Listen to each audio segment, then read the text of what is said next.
Well, welcome back. We're doing these, what we're calling spot interviews, because there are so many topics that are important here, and we thought if we just focused on one at a time, it'll be helpful to you, and you can revisit these whenever you want. This time, we're going to jointly discuss the idea of how to get ready to take a position, and this is somewhat related to the a corollary question, I would say, which is ha, what do I do when my loved one won't go into treatment? Mm-hmm. What are your options? And that again is going to lead us back to taking a position. But I'll let Ron kind of Yeah. start on that. It's, what I guess the thought in my head, especially if this is your home Mm. with an adult child, it's like, wow, what gave you the idea you had an option? You Mm. can't live here anymore. Now, if they can, then they can. That's up to you. Mm-hmm. What you may be talking about is that one parent says they have to go, this is not workable, and the other one says, oh no, I'm not ready to take that step. And so that would then be a problem between the homeowners, as it Mm-hmm. were, the marital pair. And to see it as an opportunity to go deeper, to share, both of you love your adult child. Mm-hmm. And what's even more compelling is if that adult child your grandkids Mm-hmm. are also there. Mm. So Mm-hmm. telling them to leave means telling your grandkids to Yeah. leave, and that it all gets really bound up and stuck. Right. That it's easier to tell, say, an adult son, you can't live here anymore because, I don't know, we think that men are pretty resilient, and Mm-hmm. our ancestors were frontiersmen. They lived without houses. I mean, it was a dangerous Mm-hmm. place. So, but the idea that their kids would suffer because of their Mm-hmm. unwillingness Yeah. is very challenging. And that's again, when would you be ready? What are you going to do? One day you will not be there for your grandkids. Mm-hmm. I mean, that's a fact. You hope that they outlive you. Mm-hmm. So, uh, at some point they're going to deal without you anyway. Mm-hmm. So, if now, I don't mean to be cavalier, but just the reality is that you won't always be there to protect your grandkids. So, how to take a position? This is I'm wanting you to live in my house. That they wouldn't be as concerned about their kids as you are is interesting. What makes you think that that's the case? Mm-hmm. They may be just calling your bluff and know that you're bluffing. And Mm-hmm. if you can get yourself to quit bluffing, the focus, again, as we said in the previous interview, that this isn't letting the focus get on them. Well, Mm-hmm. I'm going to say this so that they change. Well, can't you think of your kids? Would be a bad strategy, because it's would be accusing them of being bad parents, and you've Mm-hmm. got a fight on your hands. Yeah. Don't need to do that.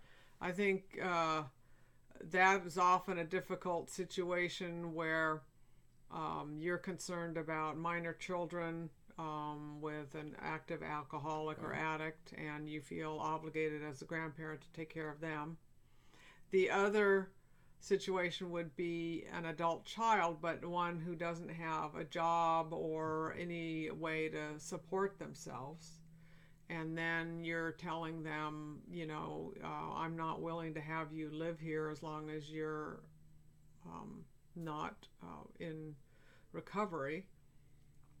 That, and they call your bluff, which is, you know, you're going to need to move out. I mean, how would you suggest somebody think about that? Because that's really scary for a parent, especially if it's a younger adult who's never been financially on their own. I wouldn't recommend doing this on your own, as in not being in a 12-step community, not having your own therapist. You're just going to get wiped out. It's too Mm. scary. You will You flat won't out hold on. lose your serenity, Mm-hmm. and you'll cave. So have things in place. If you look and you think, well, if I took that position today and they said, well, okay, well, if you're saying that, then Mm-hmm. I'm leaving, Mm-hmm. and I couldn't live with it and I back down, then the problem isn't with them. You're right. I need to do some work. I have work to do before I take this position. Right. So sometimes you are making progress when it's like, wow, what in me is unwilling to take that step? Mm-hmm.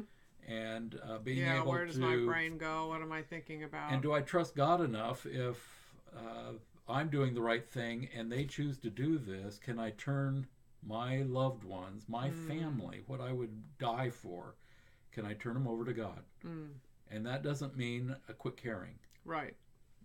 I'm going to do the right thing, and I trust that God will also. That no matter what happens, it's all in His hands. Again, that's where a spiritual awakening for you is important. It's not just for the addict or Mm-hmm. alcoholic. This is if if you do the have a spiritual awakening, it will make it easier for your spouse or Mm-hmm. whoever else in your life. Your qualifier is what Al-Anon would say. Your qualifier is now more likely to have their own spiritual awakening, Right. but you don't do it so that they will. Yeah, and that's a big distinction. So so we're assuming that a lot of you listening to this have loved ones and adult children in particular who will not go into treatment, and so how do you even get ready to do that? And what you're saying is that part of it is an inside job where you have to decide, am I really willing to do this right now? Because if you're not, it's okay, don't do it. Mm-hmm, mm-hmm, mm-hmm.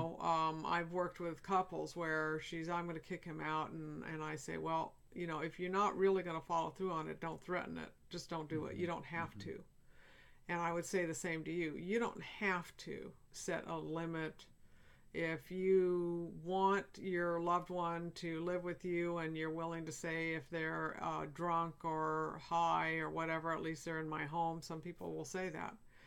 Uh, I happen to think that unfortunately, in the long run, this is going to be damaging to your loved one because alcoholics and addicts don't have a long, happy lifespan. But it still has to be your decision, and you have to have it done on principle. The other thing I would say is, if I were in the position, let's say, of a young adult living with me who refuses to get into treatment and to stay in recovery, I would feel more comfortable with a time frame rather than tomorrow you need Mm-hmm, to be mm-hmm, gone. mm-hmm. So I would say, in a month, um, this date, you have a choice. You can get into treatment or you can move out, but it will be on this date. Now, many of your loved ones are going to push you because they don't believe that you're going to follow through on it. But if you're really determined that you've given them a month's time, they can find a room somewhere to rent. They can find a job delivering pizzas, or there's a lot of ways that people they work a couple jobs, they share an apartment. I mean, this is just standard. Um, that you have the confidence, as Ron said, that you're going to recognize that you're powerless over whether or not this addict decides to get into treatment, Mm-hmm. and you're going to turn that over to your higher power. And then you're going to think, and this is where having a sponsor and your own personal therapist can be helpful to help you think through and get into a position where you are clear, this is what I'm willing to do and not. And the other thing I would say is we've had you draw a family diagram, and I want to revisit that just briefly because you might see in your family that this same issue or a variation of this issue has recurred. That other people may have faced this in your family and not been able to figure this out.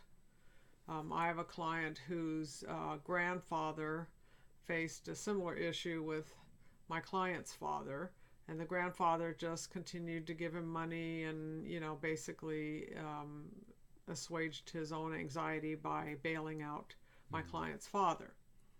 So my client, who is his father's adult son, inherited that role, so to speak, from his grandfather. And we looked at that pattern because now my client was taking care of his fully capable father. And he had to learn to take a position, which is, Dad, you're a grown man. You have the capacity to take care of yourself. I'm not willing to finance your lifestyle anymore. And that took a while for him to get to that point.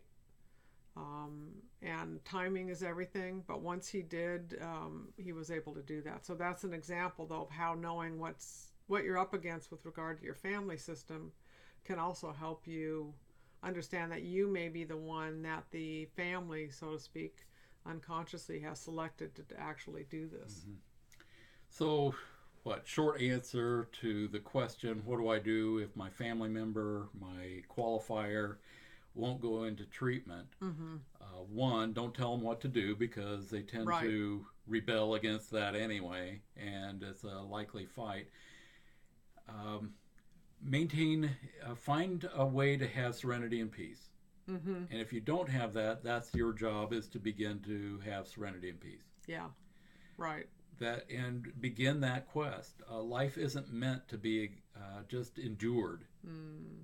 Life is meant to be lived. That means we do have pain in life, but there should be joy also. Mm-hmm. It can't be all just one, or else what's the point? Right.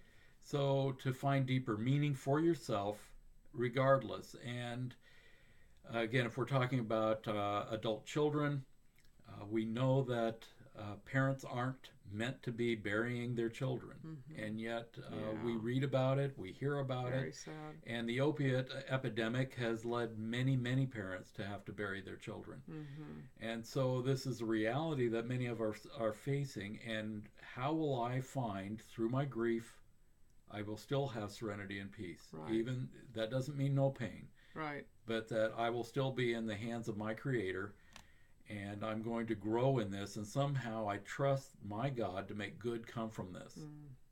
Yeah. Not that the situation is good, Yeah.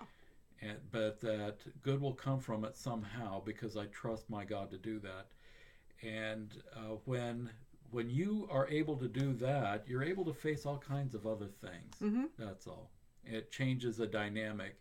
Again, keep the focus on yourself and take a position. Mm-hmm. You can't live here anymore. Do you want some help thinking about another place to live? And getting That's not a bad getting thing. You can do yourself that. ready Mm-hmm. for doing that, and talking to people, and being very clear, so that when you do say that, you really are grounded in that, and it's not kind of said with, well, I hope that they follow through on this, because if they don't, I'm going to cave. Yeah. So, well, good. So we're going to move forward. Thank you all for listening. And again, check in on our Facebook community page for additional help with some of these issues. And if you're part of our consultation group, you can also ask questions during our weekly meeting, and we'll continue on.